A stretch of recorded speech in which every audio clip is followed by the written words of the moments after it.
You don't have a deal until you have a wire in your account. You're about to find out why now. I have come here to chew bubblegum and kick ass. And I'm all out of bubblegum. This is the Virtual Real Estate Investor Podcast with Vincent Polisi. Buckle your seatbelt and prepare to learn how to legally make six figures investing in real estate with no money, no credit check, and nothing but a computer and internet connection. Learn how you too can begin generating buyers and sellers for free today, and why you're only 2 calls away from making a $10,000 or more payday while never leaving the comfort of your home. And now, your host, the virtual real estate investor, Vincent Polisi. All right, guys, here we go. What's up, everybody? This is Vincent coming to you live once again from beautiful, sunny Asheville, North Carolina. Heading back up the mountain. Just got off the phone call with one of my joint venture partners, Steven. This is the quintessential example of why we do things the way that we do things and why you never have a deal until you have a wire. So many people get afraid of quote unquote losing a deal that they don't have anyway, that they refuse to do what's necessary to actually get the deal and get it closed to fruition to get a wire in hand. So what do we got?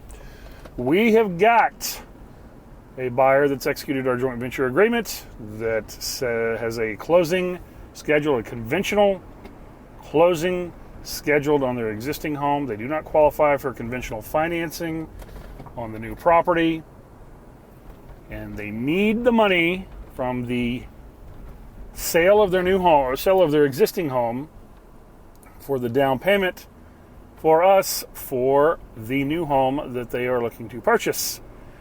So they've got a lot going on here. There's a lot of moving parts. They don't have the cash yet, right? This is how we get paid up front. So I'm always wanting to understand, where's the cash?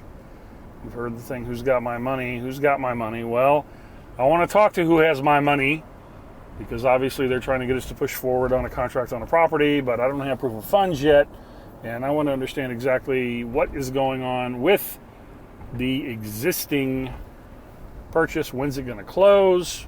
Are there any issues? Is it a cash deal? Is there financing in place? What's going on? Now, the second part of that is that we also have a situation where the buyers are freaking out because they don't understand how things actually function, which is okay because it's not their business, their level of expertise, their craft. And they're concerned, thinking that the split second that they close on the existing home, they have to be out of the property, and they're concerned about not having any place to go. Obviously, legitimate concern to a certain extent. So, with these two things in mind, I had indicated to them I want to talk to the buyer that's buying your property, so I can determine when they're going to close and see if I can accelerate when they're going to close if it's a cash deal, because I was told that it was an investor on a cash deal and they could close whenever. Well, of course, we always do our due diligence. We always vet everything. I want to make sure that what we're being told is accurate, what other people are being told is accurate. So we coordinated a call. We just got off the call just a couple minutes ago. And guess what we found out? And guess what we did? Well, it just so happens that the investor buying their property is having a slight little hiccup with the hard money lender, it's not cash, the hard money lender that they're using for the acquisition, because apparently she's going to rehab the property and then flip it.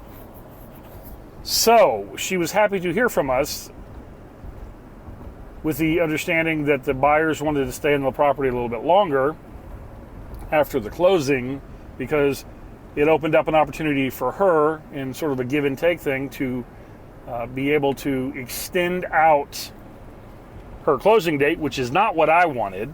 Did not want her closing date extended out. I didn't want it pushed back. I wanted it pushed forward. But nonetheless, she doesn't have access to the money. I understand how the hard money deal works. And these are the handcuffs that we've got on right now. But what it also does is it buys us time to get the new deal done on the new home.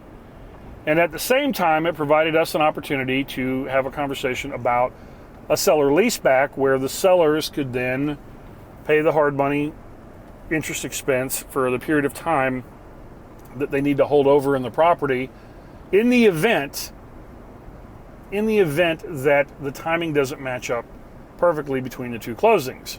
Okay? So we've got some properties identified. I don't have them under contract yet. And even if I do, they don't have the funds. Now we're finding out that the funds are going to be pushed back even further. So the buyers had indicated that they had access to, I don't know if it's money from mom or where it is, to get an advance on the down payment if they needed it, because I've been telling them as soon as I get this property under contract, we have to be able to pull the trigger. You've got to be able to pull the trigger with cash. We're not going to sit here and hold this house. Okay, so you need to go ahead and get all that stuff taken care of. Anytime we're doing that, somebody tells you they can get the money or Aunt Sally's going to give them the money or whatever, always make them get it now. Never, never, never let them wait until you've locked up a property. That is the kiss of death. And because what happens is every single time, guess what happens? They can't get the money. Because now all of a sudden you have a third-party decision maker involved in your deal, the person with the money. Okay? And now Aunt Sally doesn't approve of the house, doesn't like the deal, doesn't give them the money, never was serious about giving them the money to begin with, was just trying to showboat, and you've wasted a bunch of time and energy and effort or whatever. So the call today was to find out, okay, who's got my money? When can I expect it? And then if I can expect it when I want it, which is sooner rather than later, can I also arrange for and negotiate for them to stay in the property in the event that I need to buy more time because the deal takes longer to get through the contract process than we want, okay? And that's exactly the way it worked out. So like I said, because of the hard money loan, now they're pushing the closing date back to, what is today, July 11th. And they're pushing their closing date back to the 28th. She wants to buy more time, okay? Pay less interest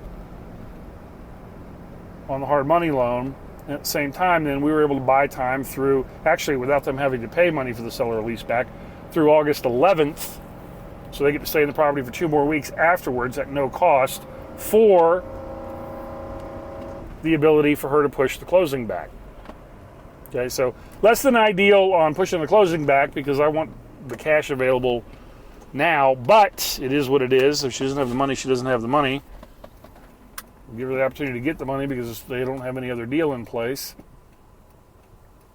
But we also buy the time that we need so that it doesn't become this big, Chinese fire drill trying to get them calmed down because they feel like they're going to have no place to go. So always find out where your money's at. Always, always, always get all the information. Vet everything. Do your due diligence. And then understand, because like as an example, the investor did not know that you could do a seller leaseback. And in the seller leaseback, the sellers, our partners on the acquisition, would be paying the interest on their hard money loan. So she perked right up when she heard that. I was like, oh, I didn't know you could do that. Never thought of that. Okay? So it's very important to understand all of the different creative things that you can do to hold deals together to satisfy all parties, but also to get what you need in the process. But at the same time, what I'm going to do now is I'm going to make her, the buyers, they're actually sellers and buyers selling their existing house, buying from us, go ahead and get whatever the advance is so we've got proof of funds and we can close on the new house now that I know that there's an issue with the financing and that there's a delay in the closing date. Okay? Does that make sense? Hopefully that makes sense, because we're not going to continue working if we're not going to get paid, obviously. So I hope that helps.